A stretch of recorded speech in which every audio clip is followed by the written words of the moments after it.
Perfeito, nós estamos entrando na parte 2 de Jurandir Gouveia analisando o Clube da Luta, o meu filme favorito de todos os tempos, então vem cá.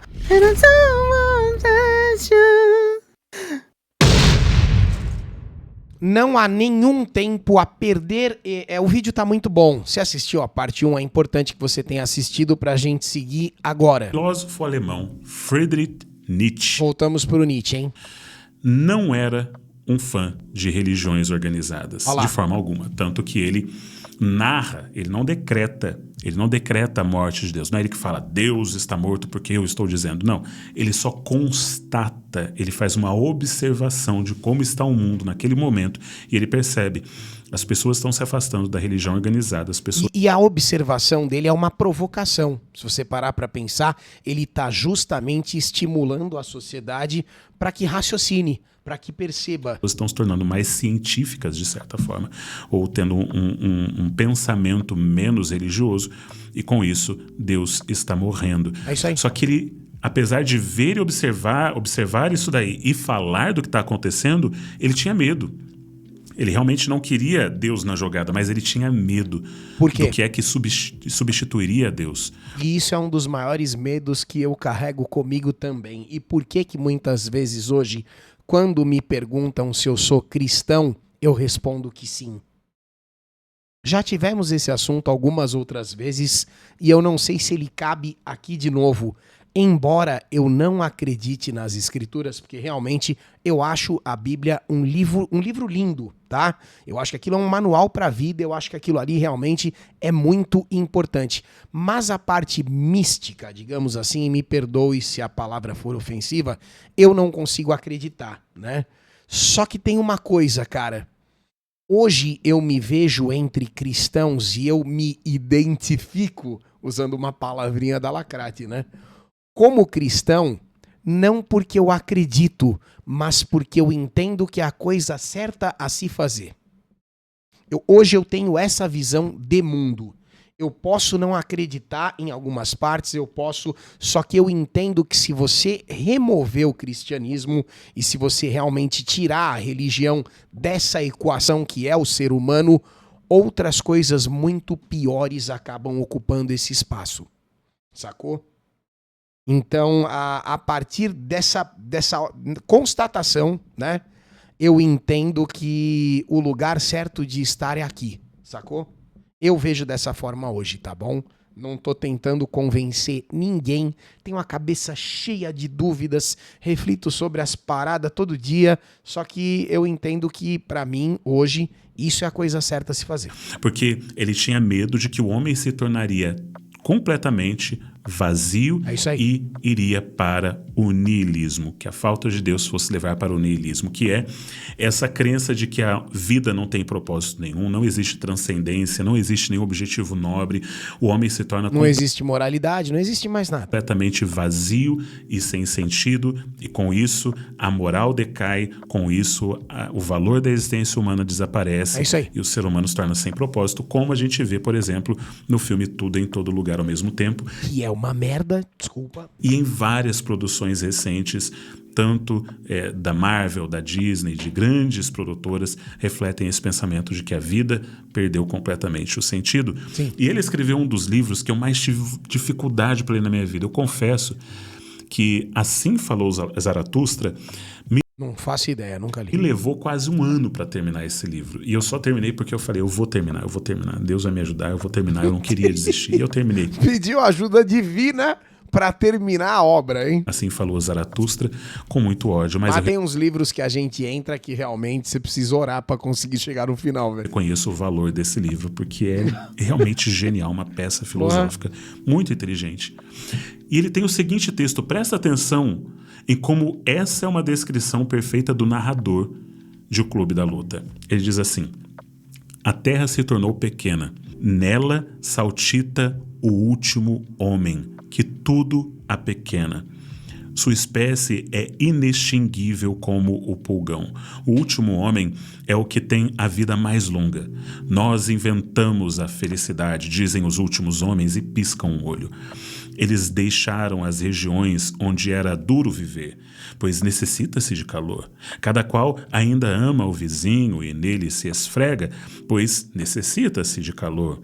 Adoecer e desconfiar é visto como pecado por eles, anda-se com toda a atenção. Caramba. Um tolo, quem ainda tropeça em pedras ou homens. Um pouco de veneno de quando em quando. Isso gera sonhos agradáveis. E muito veneno, por fim, para um agradável morrer. Assim se trabalha, pois trabalho é distração. Mas cuida-se para que a distração não canse. Caramba. Ele basicamente está falando do estilo de vida moderno. Ele me fez pensar no David Beckham, tá?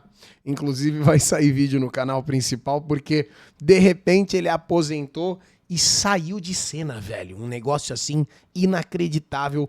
Obviamente que ele é um milionário, bilionário, não sei quanto, né? É o patrimônio acumulado do David Beckham, mas certamente é muita coisa. E ele abandonou, sabe? Ele abandonou o cenário, a vida de luxo, a cidade grande, meteu uma fazenda gigantesca lá e tá plantando repolho. Dá uma olhada no canal principal, não sei se esse vídeo já saiu, porque eu não sei o dia de postagem dessa parte aqui, mas muito interessante a reflexão. As pessoas se mudaram das regiões que são muito quentes, onde é duro de viver, porque você precisa de conforto. As regiões, nesse caso aqui, ele fala das regiões frias, na verdade, vão para regiões mais quentes, porque necessita-se de calor. Sim. As pessoas estão buscando mais conforto, mais facilidade. Aquilo que os nossos pais, né, os pais antigos, não os pais biológicos, mas aqueles que fundaram as nações fizeram, que tiveram que passar por intempéries, por lutas contra a natureza, contra tudo, para poder fundar as cidades onde vivemos. Nós não precisamos mais, a gente vive em pleno Sim. conforto e segurança, e por isso a gente foge da dor, a gente foge do sofrimento, a gente usa remédios o tempo todo, porque a gente não quer experimentar nenhum tipo de dor, É verdade. mesmo quando ela é necessária. Não, qualquer coisinha você já toma um remédio, a gente já está assim faz muito tempo. Para o nosso crescimento e desenvolvimento. E eu não estou falando só de dor física, mas de dor emocional também.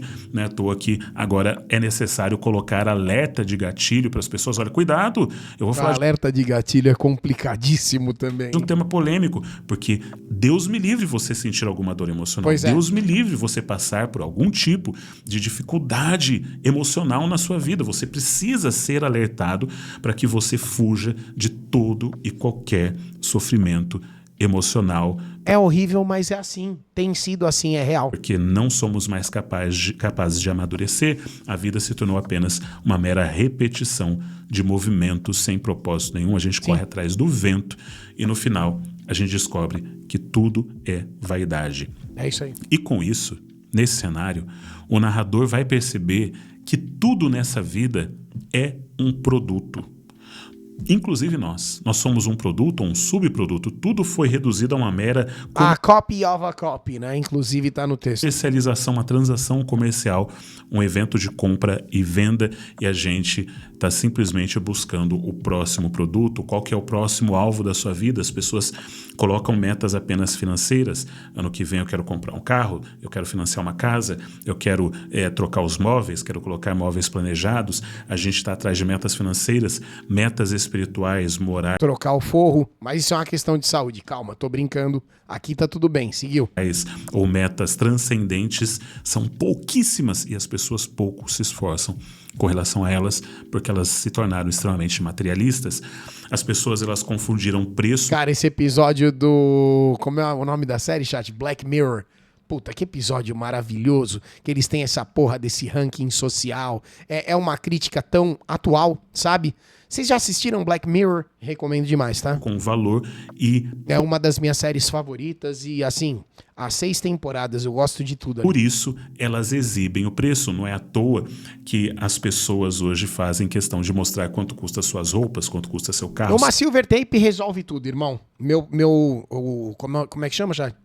Meu retrovisor tá consertado na silver tape faz 5 anos. Se eu já tivesse trocado e colocado um novo, certamente eu já teria comprado mais 2 retrovisor aí nesse caminho, porque, afinal de contas, accidents happen, certo? Então, assim, silver tape bem passadinho, seu relógio. A gente tem toda uma geração coach que fomenta isso, porque preço e valor foi confundido. Todo episódio de Black Mirror é uma crítica social foda. É muito bem escrito, eu recomendo muito. E já que preço é a única coisa que tem valor para essas pessoas, é isso. Até aquele do videogame dos dois caras, tá? Todo mundo reclama desse episódio, eu acho sensacional. Elas mostram o quanto que elas têm financeiramente. Portanto, o narrador, ele é o último homem de Nietzsche. Sim. Vazio e sem propósito. Sim. Mas então, por um evento divino, o seu apartamento explode. A gente vai descobrir que não foi um evento tão divino assim, mas é importante para a transformação dele, porque quando o seu apartamento explode, toda a ilusão de segurança e conforto que ele tinha explode junto. É isso aí. E agora ele se vê sem ter onde morar, e ele recorre então a esse cara que ele conheceu num voo, um cara que vem E aí ele se vê vivo de novo, ele ressuscita, né? sabão, que é o Tyler Durden. E ele pede pra ficar um tempo na casa desse cara. Sim. E ele percebe que a vida desse cara é completamente diferente da dele. A É casa um dele lixo. é feia, bagunçada, ele não tá nem aí porque as pessoas Invadida. pensam nele. Mas é muito engraçado esse filme, né? Porque eles pegam o Brad Pitt como um cara fingindo que não se importa com aparência, Esse filme é não se importa maravilhoso, com beleza, não se importa com estereótipo. Pô, mas é o Brad Pitt, o cara era o ápice da beleza naquela Sim, época, sim. da beleza masculina. Então, foi uma escolha Não, assim. e o fato de que o Brad Pitt topou esse papel e entregou tanto também é maravilhoso, né? Atores têm que ser bonitos, né? Quantos filmes realmente tem atores? Vocês ouviram isso, lacrolada? Atores têm que ser bonitos. Fez sentido pra vocês? Não. Atrizes também, ok? Normalmente, depende do papel, claro. Mas normalmente pra papéis assim faz toda a diferença. Feios, atores e atrizes feias, né? Sai fora. Sempre tem que ter aquela pessoa bonita para atrair o público. Claro. Mas enfim, Tyler Durden, Testosterona jorrando nos olhos, correto, Chad? ele consegue identificar o real problema da atual geração de homens. Os anúncios nos fazem comprar carros e roupas. Empregos que odiamos para comprarmos porcarias que não precisamos. Sim. Somos consumidores, produtos secundários da obsessão de um estilo de vida. As coisas que possui acabam de possuir. Tyler se coloca como o Übermensch. Isso é foda. Acho que eu estou pronunciando certo. Se não tiver, desculpa, mas essa é a palavra usada por Nietzsche para descrever a solução para o último homem. A solução para o último homem, a solução para a morte de Deus, de acordo com Nietzsche, era o surgimento do super-homem. Um tipo de ser humano que ia transcender as normas sociais, que ele ia criar as suas próprias regras, que ele não ia se limitar às visões tradicionais, não ia se conformar àquilo que a religião, a sociedade construíram, mas que ele ia encontrar a solução para uma vida com propósito. E a forma como Tyler vai encontrar para dar propósito ou para ajudar as pessoas a enxergarem que a vida precisa de mais propósito é tirar do conforto. Aqueles homens estavam completamente perdidos e ele faz aquilo que vai tirar no máximo do conforto essas pessoas, colocá-las para brigar, colocá-las para bater umas nas outras de forma voluntária. Essa coisa brutal. É o dever de casa, inclusive, né? Que existia antigamente, você sair para caçar e lutar. O dever de casa é, durante essa semana, arrume uma briga com qualquer um na rua e deixe a pessoa ganhar. É sensacional. Isso é um negócio de ficar pensando. Os animais, ou de você lutar contra inimigos que estavam querendo Arrume uma treta no Twitter e deixe a pessoa te cancelar. Aí não exagera. invadir sua terra. Não existem mais guerras. Então a gente precisa criar algo para que a nossa vida tenha sentido, porque a gente é uma geração perdida, a gente está numa geração de conforto entre guerras, a gente precisa criar algo. Então ele cria o Clube da Luta. E é interessante porque, inclusive, o próprio autor do livro, né, no qual é baseado o filme, ele cita o Jordan Peterson, porque o Jordan Peterson, ele fala que a brincadeira das crianças, principalmente dos meninos, das meninas também, mas principalmente dos meninos, quando são pequenos, a partir dos 2 a 4 anos, são brincadeiras que testam os limites da violência, bater, chutar. E o pai precisa, ele fala, o pai precisa se envolver nessas brincadeiras e brincar de luta e jogar e fazer esse tipo de movimento para que essa criança aprenda a se coordenar fisicamente diante de uma violência controlada, para que ele consiga aprender a controlar suas emoções e ele consiga se tornar mais forte com isso, ele consiga ter um parâmetro de uma força muito maior que a do pai, e ele então faça um esforço para conseguir mensurar e chegar mais perto dessa força. A mesma coisa acontece com meninas. Minha filha de 2 anos faz a mesma coisa e isso é importante para o desenvolvimento. Mas aqui a gente tem uma geração que não se esforça para nada, onde tudo está caindo muito fácil na mão. Então eles precisam levar uns tapinha na cara para começar a aprender o que é a vida. Pelo menos essa não se esforça em sentido nenhum, né? Quem dirá fisicamente? Imagina, fisicamente menos ainda. Visão de Tyler Durden. E Joseph Campbell, o escritor que cunhou a ideia da jornada do herói, do monomito, pode crer, ele escreveu que na jornada do herói, esse personagem, ele precisa em algum momento se desvincular da figura paterna com a qual ele nasceu. Ele não escolhe nascer com aquele pai. E ele fala isso numa perspectiva humana normal. Acontece com o ser humano. A gente não escolhe qual pai a gente vai ter e por mais amoroso e afetuoso que ele seja, chega um momento em que haverá uma ruptura desse filho com relação a esse pai e ele terá de encontrar uma outra figura paterna na qual ele vai moldar a sua vida. Isso não acontece 100% das vezes, mas é extremamente comum pessoas que vão moldar a sua vida através de um professor, através de um coronel do exército, alguém com quem ele vai ter contato. Um exemplo, né? Através de um treinador do time de futebol, não importa. Uma pessoa que vai ajudá-lo na sua jornada e ele vai se tornar um aprendiz dessa pessoa.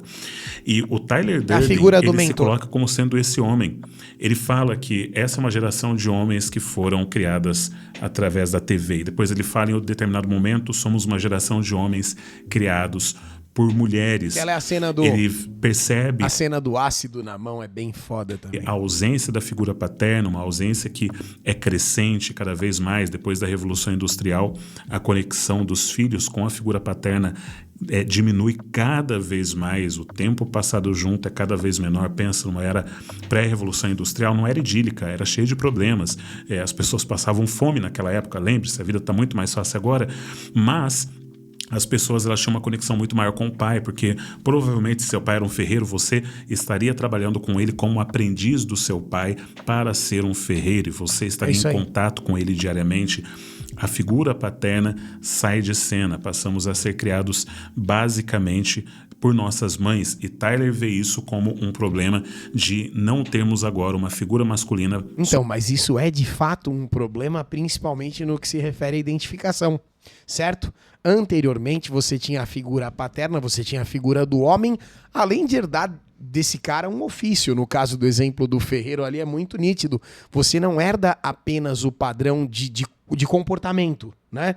Você herda o papel dele na sociedade. Olha que fantástico isso e o quanto que é difícil substituir isso apenas com uma figura materna. A gente já volta com a conclusão, porque sim, hoje nós vamos passar o dia com Jurandir Gouveia e o Clube da Luta. Daqui a pouco a parte final, por favor, me espere. Eu já volto. Até já.